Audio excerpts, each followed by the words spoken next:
Alan Ritchson skips the usual diet rules, and that is what makes his routine interesting. He eats frequently throughout the day, roughly every hour, which ends up as 4 full meals a day. He does not watch the clock, as some of those meals are no bigger than a snack. Breakfast is 2 packets of instant oatmeal. He trades off between apples and cinnamon, plus his top choice, maple and brown sugar. He zaps each bowl in the microwave for 27 seconds so the oats stay firm and do not turn to glue. Lunch never changes.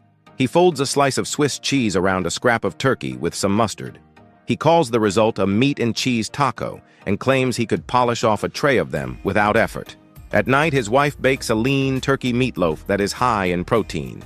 If he needs more carbs, he adds mashed potatoes and always includes vegetables such as salad or green beans. The menu shifts when work does. While shooting Reacher, he trains 5 days a week and eats with no breaks. Nothing is off limits. Once the roll ends, he dials back carbs, sugar, or cheese, though he still sneaks cookies and raw cookie dough. His main protein drink delivers about 40 grams of protein. If you found value in this, drop a like and subscribe for more.